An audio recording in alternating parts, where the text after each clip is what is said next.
Hello and welcome to the Oxygenaddict Triathlon Podcast. We're brought to you every week by our sponsors, PrecisionHydration.com. Precision Hydration offer electrolyte drinks in different strengths to match how you sweat. Personalise your hydration strategy today at precisionhydration.com and get a free box or tube of pH worth up to $9.99 using the code Oxygenaddict. We're also brought to you by foodcell.co.uk. The next generation of nutritional carriers designed to allow endurance triathletes and cyclists to carry enough food and gels while allowing easy access. You can get 20% off with the code Oxygen20. That code is valid until the 9th of September 2018, so it is ideal for Ironman Wales. Check it out at foodcell.co.uk. Yes, you've got a few days to get your order in there and get that sorted. And so hello and welcome to the show. It's great to have you back on. How are you doing, Hels? Great, Rob. It's that feeling of, can I even write my name again? We haven't hit record together for a couple of weeks, have we? That's right. A couple of weeks of holidays for the pair of us. I had a week away in France, and Hels, you had a week away in Portugal, didn't you? Yes, we had a bit of a pedaling Portugal. So we had a couple of episodes out. We don't like leaving it blank, and I have this thing, Hels, I sort of think I would miss the podcast if it wasn't there. I love listening to podcasts, and when my other podcasts I listen to go away and have a break, it's like, what happened? Where are they? Why is it not updating? Are they okay? Yeah, I'm with you. We had a couple lined up to auto-publish while we're away, so that all looks like it's gone nice and smooth. We've got some good feedback about Fraser Cartmel interview last week, and we had some fantastic feedback about your Blood, Sweat and Tears special from the week before, Hels. Was it Blood, Gears? Sweat and Tears, Yes, Gears. That's what I meant. Same thing. Basically the period special. Blood, Sweat, Tears and Gears, we should have called it. Tears and Gears and everything else. Rob, loads and loads and loads of good feedback about that one, because it was a topic, or it is a topic. Hot topic, yeah. That not a whole load of people often open up about or talk about, indeed. So, if you haven't heard it, please do go back and listen. And remember, we were sponsored that episode by Threo as well, which is really cool kit for women. It's beautifully designed, fits and flatters, and you can get £10 off any order over £40 and a free swim cap with all orders at threo.co.uk using the code Oxygen10 until the end of September. So that's threo.co.uk. Cool stuff.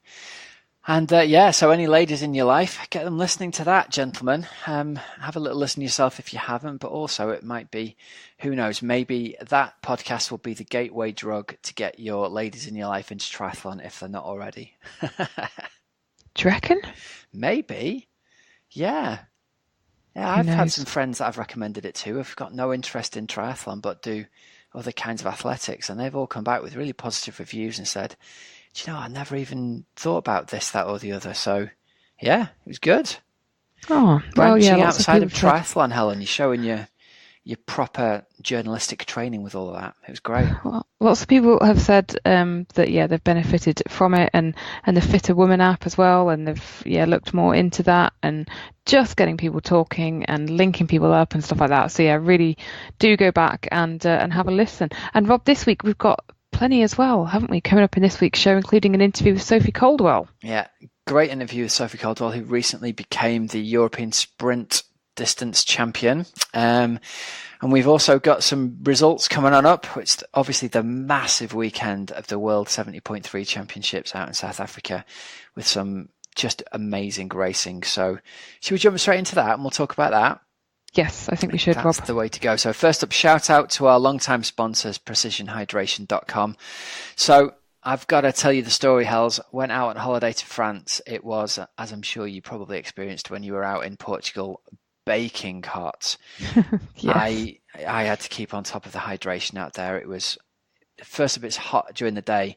I'm sleeping in the camper van, which first ever time in the camper van, sleeping out in 35 degrees heat. And it turns out that the camper van is like a tin can all day, sitting out in the sun. You open the door and it's hotter inside than it is outside. So there was plenty of precision hydration getting drunk for me, just to basically keep on top of the sweating that was happening as I was sitting around. When I went out for a run or when I went out for a ride, it was just almost unbearable. Even running alongside by the sea, it was so hot that you know, when you can feel lying in bed at night that your calves are on the edge of cramping, and they saved my life again, these sachets, just keeping the electrolytes in balance for me, just having a holiday by the sea. So check them out, everybody. precisionhydration.com. If you're a very salty sweater, or you sweat a lot, or you suffer from cramps a lot, get over there and you can do an online sweat test. If that points towards you being heavy or a salty sweater, you can have a sweat test done in real life. Using the code Oxygenaddict, you can get $9.99's worth of free products from them just to try it out. So it's basically free to try. And it's really good electrolyte tablets that don't taste of salt. They don't make your drink taste salty. So for anyone who's having those problems and is worried that the drink is going to be like the old school Lucozade type salty, unpleasant drinks, no, we don't like that. Get some of that down, it will take your cramp worries away. So again, use the code Oxygenaddict to get $9.99's worth of free product. So we used it every day in Portugal. Oh yeah, because it was, how hot was it where you were then? The first day, I dread to think how hot it was in the middle of the day when we were cycling, just basically heading north from the Algarve. So you flew into the south of Portugal and you rode every day. Okay. And flew out of Porto, and we went up the centre of the country, which is what every sensible person does. I mean, if you had said to me, Helen, I'm going to go to Extremadura in Spain in August, I'd be like, are you off your mind? Okay. And we basically did the same. So it wasn't like the fresh sea breezes keeping you cool. You were sweating your shoulders off every day, were you? Absolutely sweating. The first day, we got on our bikes at 10:30 in the morning. Thank you very much, Ryanair, their fault. And we would have been on our bikes earlier. Honestly, Rob, by 3-4 p.m, I had reapplied sun cream, and twice, I think. Yeah. By 3-4 p.m, my thighs were covered in heat rash. Oh, really? Had to go to the pharmacy on day one. Oh, bless you. So this is why. How far did you ride every day? It was around about between sort of 75 and 90 miles. Wow, so proper long days in the saddle as well. Big long days in the saddle, Yep. I even invented leg flaps, Rob. Leg flaps? Well, go on.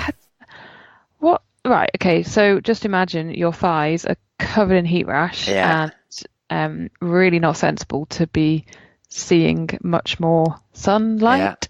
And I was like, oh God, what do I do? I was really thinking, I'm not going to be able to do this, because you can't, it's almost like you need to just keep them in the shade for a couple of days and keep on putting cream on. It wasn't really an option. Then over breakfast, I had a brainwave. I was like, oh, I could use one of my tops. So I took an old top, got an Allen key, shoved the Allen key in near the seam, ripped the top in half. And then made something to cover your legs over with. Made something to cover my legs, yep. Genius. It worked wonderfully. So it was fine. Cheaper than sunblock. You heard it here first, everyone. Leg flaps. Way forward. Yeah. Anyway, Rob, South Africa. Well, I'll tell you what, heat wasn't something that they had a particular problem with in South Africa. Looking at the weather, it was not the baking hot weather that everyone had hoped for sure. First up, we'll kick it off with the ladies' race. I don't know whether you got to see much of it, what with you flying back, but I managed to catch some of the highlights. I didn't see the actual coverage of it, but man, there was some serious racing going on. Lucy Charles had about a minute and a half, I think, on the main group out of the water. And at this point, we've also got to say, you've just seen the video, haven't you? Yeah. You love a bit of body surfing for Fenella Langridge. Fenella, absolutely tip top. Honestly, you could just watch this on repeat. Yeah, so get over onto the Ironman Try Twitter feed. Sorry for cutting you off. And there's a great clip, isn't there, of Fenella body surfing away from the group and getting about 20 meters by putting away. Fenella, you can come surfing with me anytime. That was amazing skills. Anyway, so battle of the day. Lucy Charles has got a minute and a half on the group. In about 40k, Daniela Reef rides up to her. And at this point, I was thinking, okay, this will be interesting. Let's see if she gets ridden away from and how fast. And she just stuck with her. So obviously, Lucy had saved a bit under the saddle, but her biking has seriously improved. It'll be interesting to see what the gap is at Kona and how long it takes Daniela Ryf to catch her that time, if at all, because she looks super, super strong. And then the pair of them came into T2 together. And you're thinking, right, run battle. But hats off to Daniela Ryf. She absolutely stormed it on the run. Should have won 17, didn't she? Yeah, it was such impressive running. Did you notice in the video clips that Daniela Ryf also, she's got like a tri-suit open to the waist? Apparently a zipper broke. Yeah. She did mention that in her afterwards. She said I had a bit of a wardrobe malfunction. And she still, can do that. It's, honestly, I saw in the podium photo, she actually had a tracksuit on at that point. Well, bless her. Yeah, not ideal from an aerodynamics point of view, and it's not the best finisher's photo, is it either? Really, it's not quite as bad as. Do you remember Chris McCormack's one when he won Kona, when he had sponges pushed down the front of his top to stay cool? Have you seen that photo? Yeah, but you know what, Rob? I don't think that'll be on her mind. No, that's true. That will not be on her mind. It might be on her sponsor's mind, thinking, "Oh, geez, I pay good money for that." Writing on the top. But what can you do? Yeah, absolutely. So anyway, we had the win for Daniela Ryf in 4:01. Lucy Charles stayed solid on the run for 4:04.59, and run of the day was Anne Haug in third place, coming through with 4:07. So fantastic running from her. Yeah, she did 1:15, Rob. Yeah, it's impressive running, isn't it, that? Yeah, really, really good. And what is super exciting is that the three of them will all be racing in Kona. I'm very much looking forward to that. I think I will be interested to see whether Anne Haug's run form translates to the full marathon. Because there's something about a really strong runner that means at the back end of that marathon, as other people are starting to fall apart, she could really be putting the pressure on with sort of 3 miles to go. Mentally, people be wondering if she's coming, Yeah. And Rob, Lucy Charles as well, that's a great run from her, 1:20. It really is. It's fantastic. And I just, I love the fact that, she didn't come from a triathlon background as a youngster. Yes, she came from that swimming background, but effectively she has really developed that biking and that running. And she stayed injury free on the run this year. That's been the key, hasn't it? She's not got injured running, and you've seen that fitness come through. I saw a tweet the other day by about Park Run. No, it was a tweet by Lucy Gossage that said something like, 2 years ago, I gave a talk at this girl's tri club and she couldn't ride a bike. Now she's doing this. So it underlines, really. I can't remember exactly what the dates were, but it was something like that. And you think, wow, that's really, really super impressive. Yeah. So, looking forward to another great battle out in Kona there. Nice work. And then, Rob, the men's race. Boy, oh boy. They went at it, and if anyone here hasn't seen it, check out the clips that have been posted on Twitter, or check out the clips over on Ironman Live, because it was I think it's the first, I don't want to say the first real proper race we've seen at 70.3, because that's not true, but three absolutely world class in the peak of their life triathletes trying to kill each other from the gun. They were drilling each other in the swim. There was Ali Brownlee was attacking on the bike and trying. It wasn't just like a let's all settle in and ride the pack together. Every time the road went uphill, Ali Brownlee absolutely smashed it to try and get away. And it looked like, 2 or 3 times on the coverage, it looked like he'd got away and got a gap, and it sort of showed him looking over his shoulder and back down the road, and you couldn't see anybody for the couple of 100 yards that were there. Then it ended up as a sort of a pack of 6 riding pretty darn fast. Frodeno said afterwards, Rob, he said that I think Ali Brownlee in his post-race interview had said something like, didn't get any help on the bike apart from, it was only him and Jan Frodeno who were sort of doing all the work on the bike. Yeah. Frodeno said that I think Ben Canute came up once to do like a turn on the front, but effectively the two of them were the ones who sort of pulled everyone else. Who drove it. Yeah, drove the train. And then onto that run, Ali Brownlee went off like it was, I think there were At 10K. reports. Yeah, if there were reports he was running 250 kilometers at the start of it. He got gapped a little bit by Frodeno coming out of transition and ran up to his shoulder and went straight past him. And they were absolutely flying. It was proper running races, surges, people dropping back, people getting cramps in the stomach, people walking, people exploding, people getting themselves back together. It was just such a great race.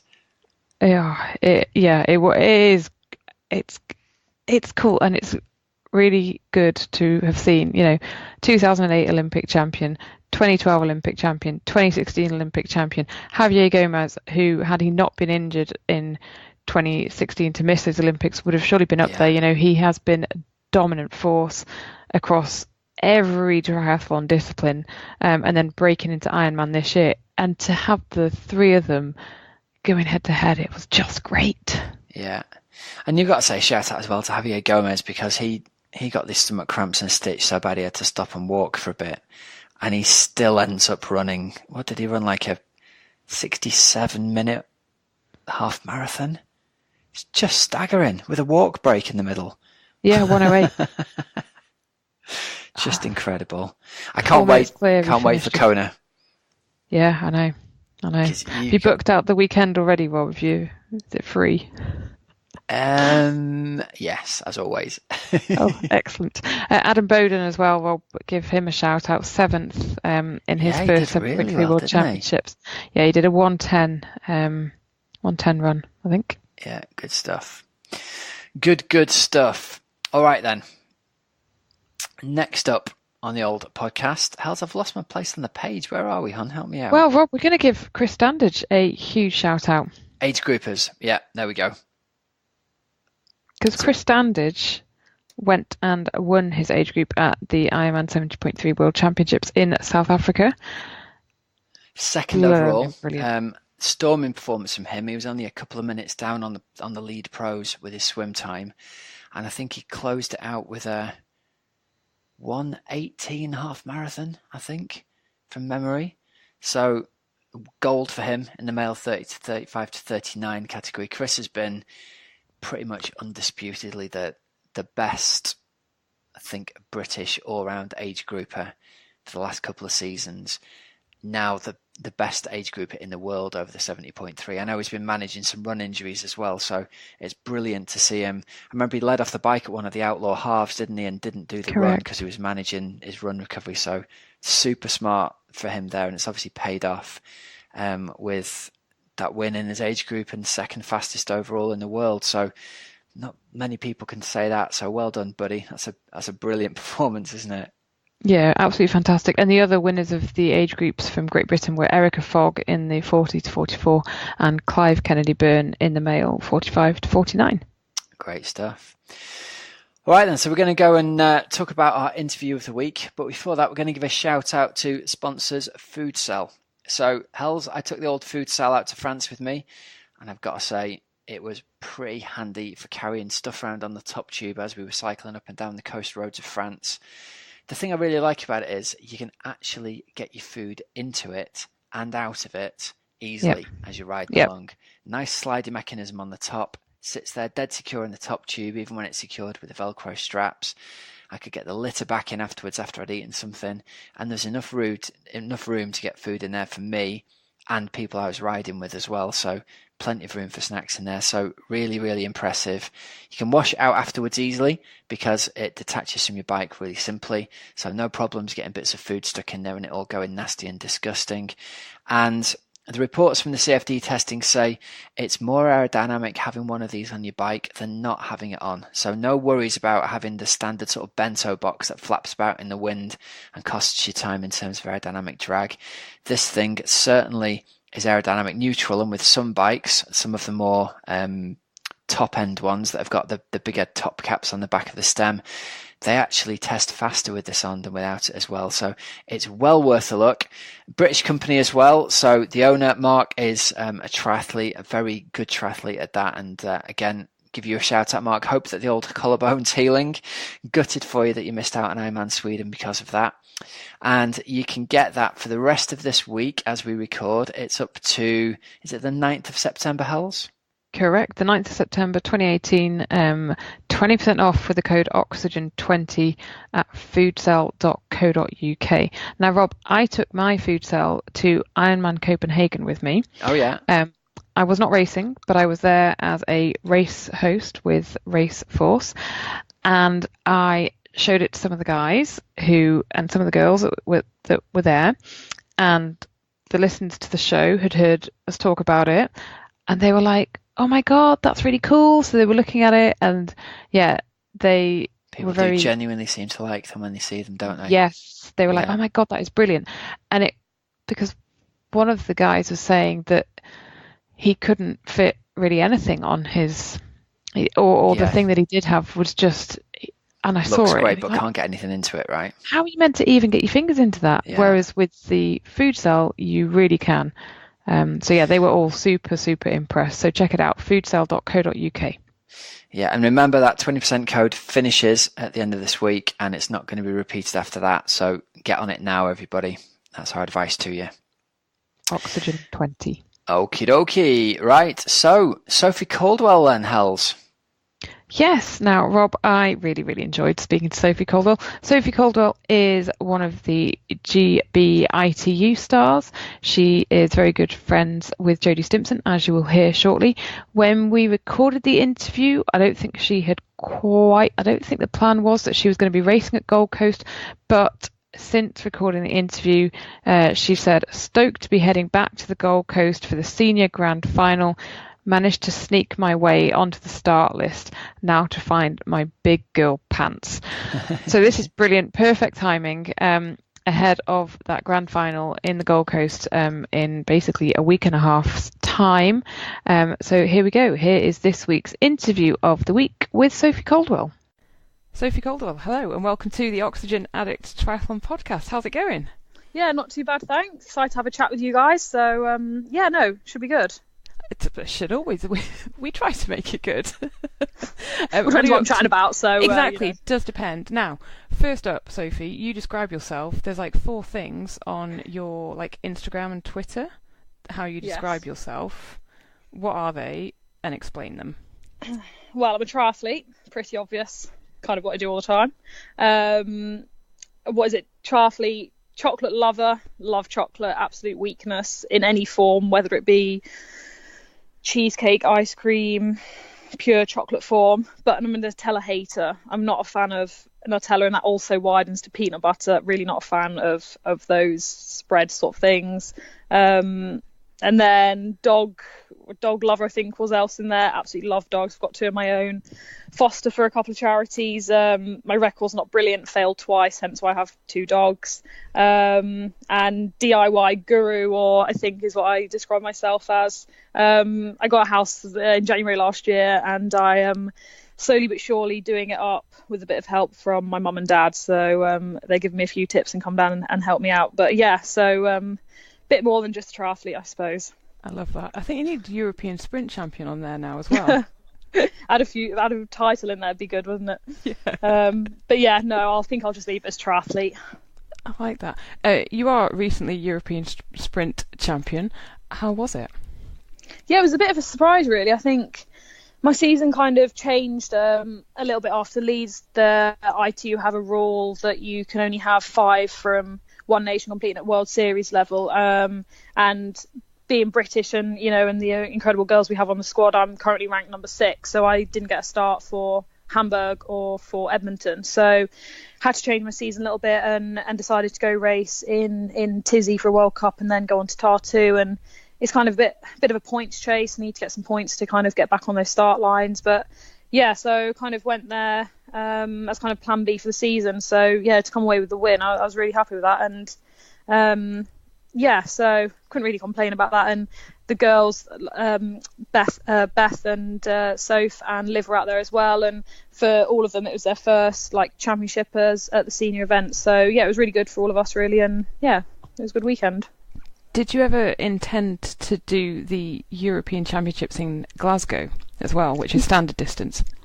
Originally, my original plan was to race Hamburg and Edmonton and then come back in for Glasgow, but I then got a start from Montreal, and the decision was made that because I've not had as many starts this year at the World Series that I would have liked, we kind of decided that we would just solely focus on Edmonton, and unfortunately miss Glasgow this year. But it was a decision that wasn't made lightly. I really wanted to race there, and especially after Kitzbühel last year. But I think for me at the moment, 2 Olympics basically 2 weeks apart is just too much for me at the moment, and the decision was made to prioritise Edmonton, like I say, because I've not had as many starts this year as I'd have liked.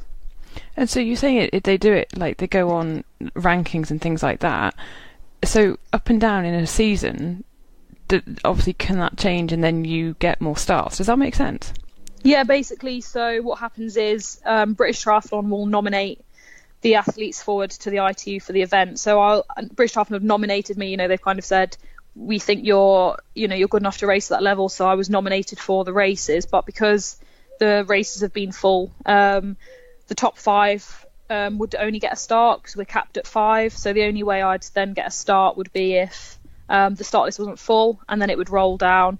But even then it would roll down to, even though people would have less points than me if they're from a country that doesn't have 5 people, they've not maxed out their quota, they would get a start ahead of me. So yeah, and the points thing, it can change through the season, but I've just not had enough points to kind of get in front of the other girls. So it's hard. I mean, in one hand, it's really good that, we've got 5 girls that have got, all of them have got WTS podiums, multiple WTS podiums now. And, to get a start, it just means, you're kind of at the level to be able to challenge at the front of a race. But obviously on the flip side, it's hard when you can't even get into the races. But it is what it is. And just had to readjust this year, and hopefully we'll get the starts next year. It's mad, isn't it? Because it is a bit like the Olympic selection or the Commonwealth Games selection, in that, there has to be a cap, so not everyone can go, but it's when the people who might be ranked far, far, far below you get those start spots, and you miss out because there are so many. There is that cap on how many triathletes can go from a particular country. Yeah, I think it is frustrating because, I understand why they do it. I get that you can't have the whole start line made up of, of a few nations. But on the flip side, I kind of think there are plenty of other races for developing countries and developing athletes. And, this isn't, me just, being all sour because I've not had the starts I wanted. But, there's athletes that are racing that, will get lapped out on the bike. And I kind of sit and I think, that's not good for the development of that athlete, nor is it good for the development of the sport. So on one hand, I understand that, you have to, cap a nation, and you can't have the whole, field made up of America, Australia and the UK. But on the flip side, I kind of think that if you're ranked high enough to race at WTS level, then, you should be allowed to race whether you're from, one of those nations or not. And when I was in Tizzy, I was speaking to Chelsea Burns, one of the American athletes, and she was in exactly the same situation as me. She was like, I'm ranked number 6 and I can't get the starts either. So, it's not just the UK, and Australia will be in that position as well because they have such strong athletes as well. So it's just one of those things. But it's been frustrating to deal with that this year, I suppose. Why is Great Britain so blinking good at the moment, especially on that female side? I think we had a bit of a dip the last couple of years. Non had been out injured and Vicky had been out injured, and Georgia was, stepping up, so she wasn't at the top there, and Jodie had been injured, and Jess was coming through as well. So, everyone was kind of either coming back from injury or just kind of like building up to the top of the WTS level. And, now we've got, literally all 5 of those girls have all got, a couple of WTS medals, Olympic medals, Commonwealth medals. They've all, they've got loads between them. And, they say that success breeds success, and it is true. I'm sitting here now and I know that I need to kind of be at that level if I'm going to start, challenging as well. So I think, especially when it's your nation, you kind of do have to step up if you want to be competitive, just to get into the race, let alone to win that race itself. So, no, it has been good, and we all do get along really well outside of sport. So it is, it's nice to see everyone do well, especially Georgia. I've known Georgia for absolutely years. She's one of my closest friends. So it's been great to see her, do as well as she has done, especially this year. Do you obviously you're based at Loughborough? What was the decision for you to base yourself there rather than go up to Leeds? So my mum lives in Keyworth, which is 15 minutes away from Loughborough. So ever since I was about probably about 15, I'd been dropping into the uni. Adam had started coaching me when I was 16, and I went, it kind of just was like a natural progression for me to come to uni there. And I'm not a big fan of change at the best of times. I quite like, routine and, things like that. So I went to uni there, and I just love the setup that I have in Loughborough, and it is different to Leeds, and some people like the difference, that Leeds have over Loughborough or vice versa. But, I quite like the fact that everything's on one campus. You have much close relationship with your personal coach. It's kind of a bit more specific, I'd say, and it is more that coach-athlete relationship, whereas in Leeds, a lot more of it's athlete-driven. I kind of prefer that.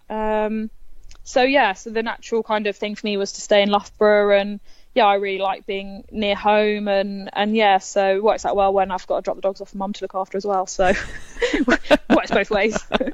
And I can't see myself moving from Loughborough now for the foreseeable future either. So I really like my little bubble. Did you know Jodie very well before she moved to Loughborough for her training as well? Not really, actually. I suppose, she's a couple of years older than me, but she'd always been, in Darren's squad, and she'd never really been in the UK. And I suppose when she'd come to do, back for WTS races and base herself in Europe, I was nowhere near that level of being at those races. So I'd never really met her when we were racing. I suppose I kind of, knew more of her, I suppose, was probably be a better way. But, very quickly became, really good friends, and she's probably one of my best friends now. And, so it's been, I think she's been in Loughborough about 2 years now, but she's been a great addition to the centre. There's a really, really, really lovely photo of you. Was it at Leeds? I'm not quite sure, yes. But it was when she Leeds. punctured and you're going past, and the camera just gets it perfectly, and she's just cheering you on, even though she's out of the race, and that probably sums her up to a T, doesn't it? Oh yeah, definitely. I mean, she's one of those people that, she obviously wants to do so well herself, and she's so driven. She's probably the most driven person I've ever met, but she can take that away, and even when things haven't gone the way that she wants, she didn't even finish the race, and yet she's still there cheering me on, and she feels the disappointment when I feel disappointment, and vice versa. And when we have a good session, it's the best thing. And it's just kind of that relationship that we now have is more than just, we're just training partners. It's that genuine feel for the success of the other person. So it's great having her around. How difficult was it when you got the nod for the Commonwealth Games and she didn't? It was a real odd one, really, because hand on heart, I didn't think I was going to get selected. I kind of thought it was Jodie, and it never really crossed my mind. And then when the email came through, I even screenshot it and sent to my coach, and I was like, "Yeah, am I selected?" Because even when it came through, I still didn't really believe it.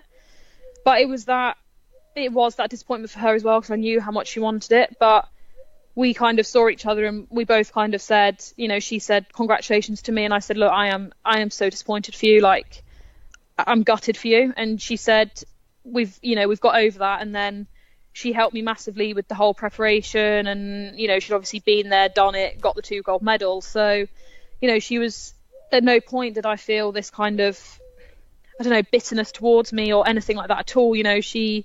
She was obviously disappointed, but that in no way came across at all. And she was just supportive, and she was genuinely happy for me to be going. And, we then, I think that came out at the middle of November or something like that. And then, we then spent the next 3 weeks in December in South Africa, just the pair of us. And a lot of people had asked us, so are you still training together like this? And we were like, yes, like we are still training together. We are still going away, just the pair of us, for 3 weeks training. And, and so many people just couldn't believe that we hadn't, had like a falling out, or, we decided that we were going to have a bit of time away from training together. And it was at no point had that ever really crossed our minds. So, yeah, it was tough. But, we both said that in the end of the day, like no one was backhand to the other person, or, was sly or stabbed each other in the back. We just kind of did our races. They went forward, and that was it. So we can't really, it wasn't anything personal against the other person, really.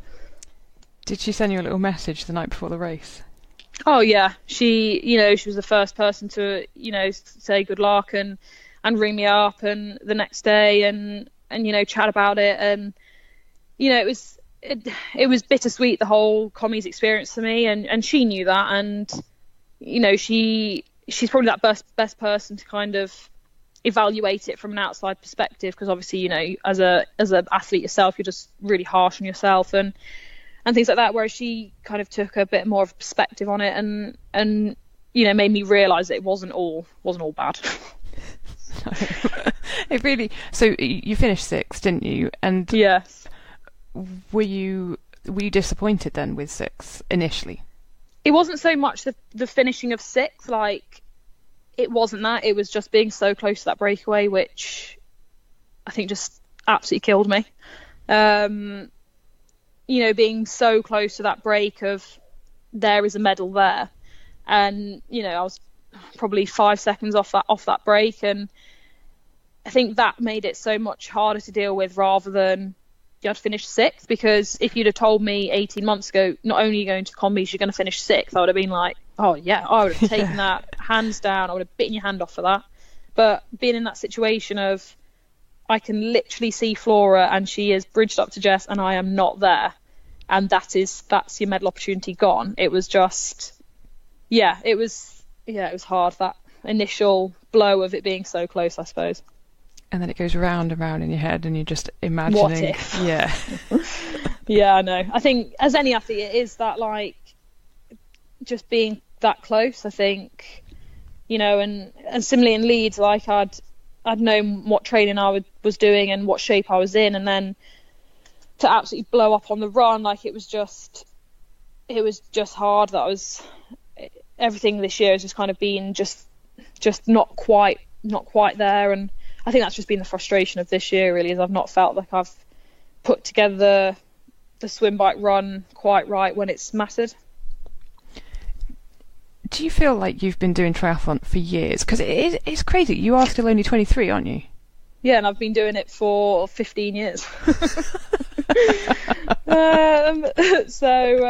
Admittedly, when I was younger, it was nowhere near what it is now. I used to basically train twice a week and then race every other weekend. So completely different to what it is now. But yeah, I feel like I have been doing it a long time, but I don't really know any different. And I think that's a big difference for me, is that this is just me. This is what I do, and I just suppose that's just how I am. Do you know what I mean? I've always done triathlon and definitely couldn't imagine not doing it. So yeah, but I feel like a veteran of the sport at 23.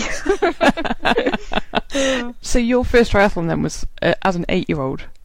As an 8-year-old at Clifton Leisure Centre in Nottingham, yeah. Oh my God. Do you remember it? Oh yeah, and my mum had seen a local, I'd always been active as a kid, and she saw a local triathlon advertised down at Clifton. Thought, this would be fun to do. So middle of September, off we went. And I had one of her big t-shirts to put on because I was a little skinny 8-year-old and I was freezing. Had my literally 50-pound Halfords bike, which was about 10 times heavier than I was. We'd taken some toggles off an old jumper and put them in my shoes to have elastic laces. I couldn't even swim 50 meters front crawl, so I did 1 length front crawl and 1 length backstroke. But yeah, and at 8-year-olds, I won the event, and when you kind of get a trophy when you're that young, you just think this is the best thing ever. And then from there, just kind of did all of the youth and children's races through the East Midlands. We used to travel all over Ipswich. We used to go down to Ipswich, Essex. There's one down in Deal. Up to Scotland, across to Wales, and did all the children's races around the UK. So I've kind of always done it, really, and that's kind of how it's been. So I don't really know any different. And did you get sort of spotted / picked up quite early on to go into development squads and things? Not really. I kind of joined a swim club when I was 10 because the swim distance was going up to 200 meters and I couldn't swim. I couldn't do it. I couldn't tumble turn, so the decision was made to join a swim club to learn how to tumble turn. And very quickly at swim club, I realised I was quite swift over 50 meters, and ended up getting a national time for that. And I'd say when I was about 14, 15, I never stopped doing triathlon, but my kind of motivation turned a bit more to kind of getting 50 national time and stuff like that. And I was asked to trial for Nova, which is our county squad and stuff, but I never went on and did that. And then similarly with running, really, I picked up a medal at National Cross, and had some pretty decent times over 8:15 when I was sort of like 15.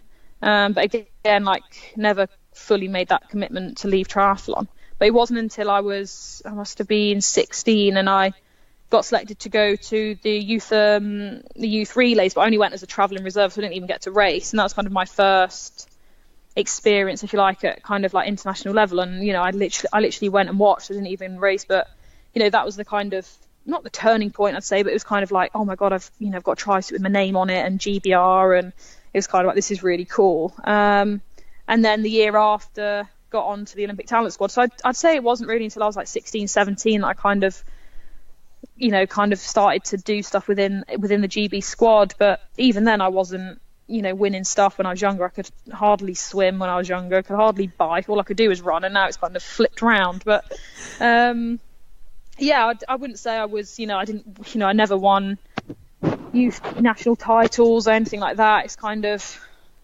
do you think it's just sort of the consistency of it all over a number of years? I think so. And I think I never was unbelievable at one discipline. I mean, I'm not incredible at just swimming, biking or running. I'd say I was just average at all three. And I think that consistency of just doing that year after year, and especially the last couple of years with injuries and stuff, you just kind of, it makes you appreciate the consistency that you can get in. And I think especially being at Loughborough now and the last couple of years, and that structure of just the little things of adding gym in, and and plyo work and drills and all that structure of how does swim, bike, run actually fit in together has made a massive difference. Is Tokyo the main goal over the next sort of 18 months, 2 years? It is the main goal, but I still have to be realistic about that. And going back to earlier, there's 5 girls ahead of me that are incredible athletes, and we're talking about an Olympic Games where 3 of us will go, and that doesn't even count the people that are up and coming, the youngsters, and the people who've not had the last couple of years haven't gone their way. You still got India Lee and Lucy Hall and Bess coming through, and I train with Olivia, and so you start putting people like that, and you think it only takes 1 year, and you've then got 7-8 girls that are all challenging for those spots. So I'd be lying if I said it wasn't the forefront of the mind of it's Olympic Games in less than 2 years. But I'm still realistic in that I am only 23, and I probably won't go, but there's plenty of other things and stepping stones along the way which would probably make the next Olympics probably a more realistic goal for me. Do you remember London 2012, where you were, what you were doing when the triathlon races were on? Yes, we were on a junior talent camp, and we'd actually gone down and watched the men's race. So we were in Hyde Park watching the men's race with literally all of us down there, and I've got a couple of pictures, and there's me and Georgia and Sean and quite a lot of people now that don't do it. But yeah, it's funny looking back on those pictures of us lot in Hyde Park cheering on the guys then. It's crazy, isn't it? It's just mad that was now 6 years ago. It's just bonkers. Time literally flies so quick, and this weird thing that like the year's nearly over already. So yeah, it goes fast. Is your nickname Cav? Me? Yeah. You been speaking to Jodie Stimpson? No, I haven't. No, I haven't been speaking to Jodie, but please explain. Is it Cav? No, it's not Cav. We were just on a training camp in Bagnoles not so long ago, and we were on a bike session, and Adam had said to us, right, you're going to try and, make this rep go as fast as possible. And we were like, right, okay then. So I took that as, like, I'll just smash the first 15 seconds of this 90-second rep. And Jodie won't mind me saying I absolutely just dropped her for dead, really. And then consequently blew up myself. So it wasn't like I then just rode away for 90 seconds. But yeah, and then she came up to me. She was just like, all right, Cav, stop dropping what bombs at me like that. And it just kind of was a running joke then for the rest of the camp that whenever we were doing bike sessions that it was a bit more controlled rather than just annihilate yourself for 20 seconds, really. It's not a nickname, but it was just a running joke for the last couple of weeks on camp. I just needed to keep a bit of a lid on things rather than just annihilate myself. Is it sometimes difficult to control that inner want to annihilate oneself and just smash yourself when you're in that group environment? Yeah, I think it is, and it isn't. I suppose like my strengths lie in that top end stuff. You know, me and Jodie are complete opposite in that respect, which I think is probably why we train so well together. In that, you know, a lot of our sessions, especially in the pool, we don't actually have the same sessions because I could swim top end stuff, you know, and go pretty fast, but it would absolutely, you know, annihilate myself. Whereas Jodie could swim all day, but just doesn't really have that top end stuff. So I think from that point of view, it's, you know, I love being able to do that top end stuff, but I kind of have to keep a lid on that. And I think being in the group definitely does that on one hand, but then on the other hand, when you're on a bike session and everyone gets a bit excited, you just want to smash it. And, you know, me and Jodie end up giving each other a look like, oh, let's go on then, let's have a bit of fun. And it's just like, no, calm down. Sometimes we do get a bit told off for that, but, you know, we're just having fun. So, yeah. You've got to make it fun or else it'd be boring. But sometimes we get told off like, that was not the aim of the exercise. And we were like, no, it wasn't really, was it? And we just kind of look at each other and be like, oh yeah, but it was good fun. But no, so we sometimes do get a bit carried away on the bike, especially, you know, up around Presswold closed circuit, and, you know, the pair of us then jump in with the lads and kind of, you know, hang on there and stuff. So yeah, but it is good fun, and I wouldn't change that bit anyway. So how do you mix the triathlon with your DIY? Well, I kind of try to do it when I'm not racing as much, but I do kind of get a bit carried away. Like, literally before I was going off to Tartu, I was like, I wonder what my stairs are like under this carpet. And I start pulling the carpet up, and I'm like, oh my God, put the carpet back and just leave it. Like, put the carpet down, Soph. Stop pulling the carpet up. But I do get a bit carried away like that.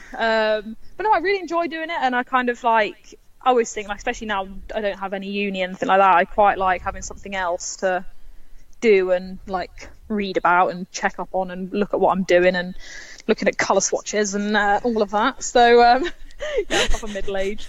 But no, I enjoy doing it, and like I've done all sorts of tiling, and I've put a half in for my log burner and turfing, and yeah, just, you know, just getting on with it. Oh, I'm impressed. Thanks. But yeah, it's quite good when people come and go, who did you get in to do that? I'm like, I did it. Yeah, I did all of that. I'm like, no, you didn't. I'm like, yes, I did do that. Don't knock me down. But no, it's good. And in my off season, I'll definitely like look to do other bits and pieces. But I just have to be careful, because sometimes you forget that like stripping wallpaper and painting and stuff is basically like an arm session in the gym, and then you wonder why the next day you can't swim. So you do have to be a bit careful. But yeah.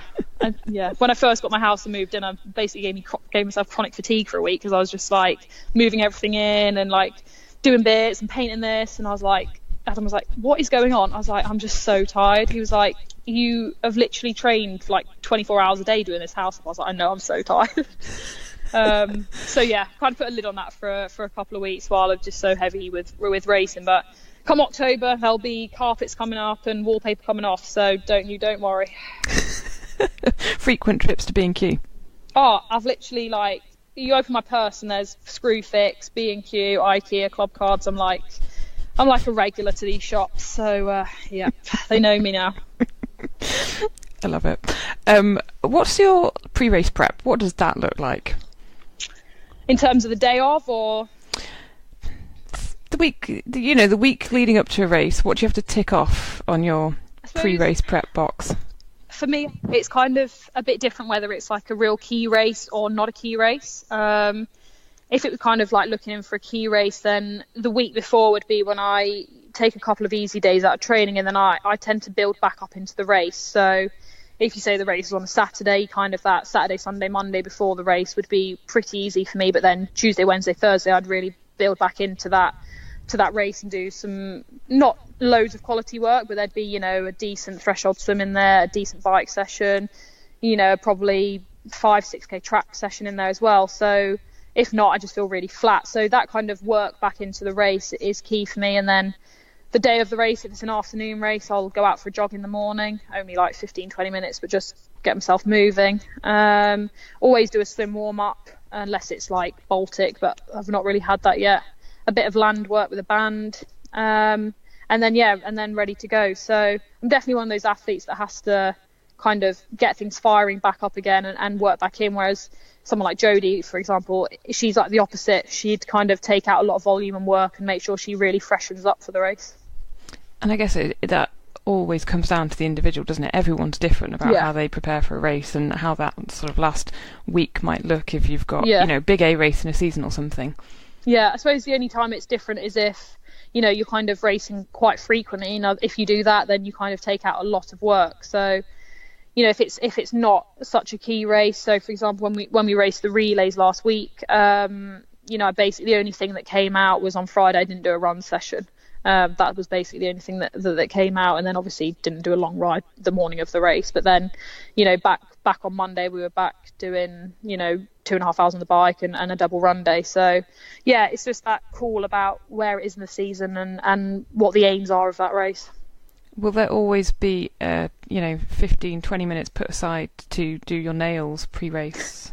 I normally get them done before I go. So there's a lady that she doesn't live too far away from me, and she does them for me and makes them look nice and pretty, so I don't have to worry about them. But yeah, if you don't have your nails on for race day, it's not going to go well. It's not going to be a good day, which really made me panic for Tartu, because I broke one of my nails and it was really bad. And I was thinking, if I have a bad race, it's going to be because I broke that nail, 100%. But thankfully, it didn't happen, so it was all right. The broken nail didn't cost me the race. Phew. Thank God, yeah. So are you looking forward to heading back down under, back to the Gold Coast? It'd be weird, twice in a year. I know, it's just a lot of travel. Everyone's like, oh, it's going to be so exciting. I was like, it would be if it just wasn't so far away. But no, I really enjoy being out in Australia. I think, of all the places to train and stuff, it's definitely up there for me, and I really don't mind spending a couple of weeks away from home. Like, normally I'm quite a homey person. Like I've said, I've liked the consistency and the normality of being at home and knowing that everything's just so easy at home. But I do enjoy training in Australia. I really enjoyed the training out in Noosa before Commies this year. So yeah, no, it should be good. And there's quite a lot of us going out there, so there'll definitely be enough people to train with. And will you be based in Noosa again for a couple of weeks then before the race?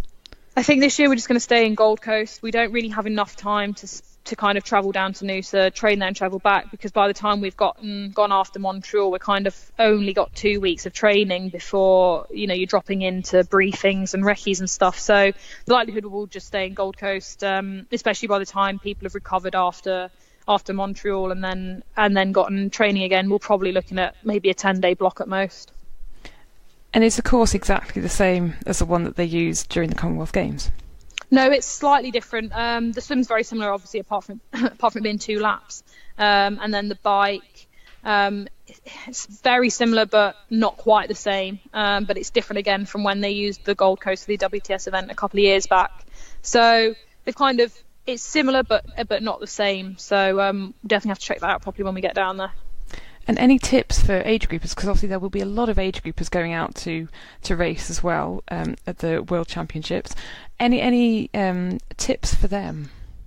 I think a lot of it's just going to be that around the heat and the jet lag and stuff. I think depending on how long before you go out, it's really trying to get on top of that jet lag as quickly as possible. The first few days, if you just don't nap, I know it absolutely kills me. I'm a queen of napping. Every day I'd have a nap at home. So if you can kind of get that jet lag sorted as quickly as possible, that'd be a massive benefit.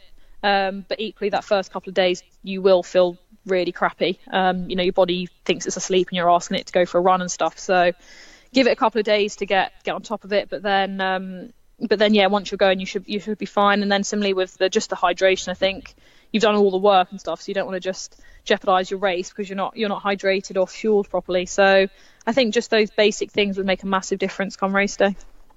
And finally, would you pack chocolate when you travel, Sophie, or can you cope chocolate with local chocolate? Can you deal with it? Well, this is the thing. It's not quite the same as it when you're away. Like, chocolate at home is the best chocolate, but I'll definitely take some sweets with me, just to make sure we've got stuff to travel with. You don't want to be on the long haul without any sweets, do you? So, yeah, you ask Jodie. Anything sweet is absolute killer for me. But yeah, no, I love all sweets, chocolate, cakes, brownies, queen of them all. So yes. Do you sometimes find it difficult sometimes to actually kind of go, no, I've got to watch it this week or whatever? Yeah, that is I'd say like that is definitely my biggest thing. I'd say like normally like food, like breakfast, lunch and dinner, like, you know, it's fine, it's got everything I need in it, it's, you know, 99% healthy and stuff. But yeah, my biggest downfall is definitely by the time I'll be really good in the day and it'll get to about 8:30 and I'm like, oh my days, I just need some chocolate biscuits, I need something. And it's just, I can't do it. But compared to what I was when I was younger, I am literally 10 times better. So step in the right direction, we'll say that. Awesome. Sophie, thank you so much. No, not at all. It's been a pleasure. And it'll be great to see her racing in the Gold Coast then, Hels. It's brilliant when something like that happens and someone gets a break after the interview's been done, isn't it? Well, yeah, so she was there, obviously, she was saying in the interview with Team England at the Commonwealth Games, finishing 6th. But then, as she was saying that, you know, with the competition on that GB women's side, it's just so tough at the moment, and how you get the starts and the points it's really and all tough, that. Isn't it? Yeah, being 6th really, in Britain, really but possibly 10th in the world and not getting a chance to get a start. You got to really feel for her, so it's good to see her get that chance. Oh, absolutely. And as she said there, Rob, you know, 8:30 at night, we're nearing that, needing a few chocky bickies, don't we all? Aren't we all in that position? Some nights. But anyway, if you do see Sophie, if you are in the GB age group team, you're heading out to Australia to support maybe, and you do see her, take her some sweets or cakes for her post-race treat. I'm sure she'll be very grateful.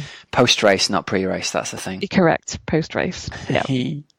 All right, a couple of items of news then to round out the show today. The first bit of news is that you've got a few days left to get your name down for the Outlaw Triathlon for 2019 to pre-register for those events. Yeah, if you head to outlawtriathlon.com and the pre-registration information will be there now. If it, essentially, 10th year, isn't it?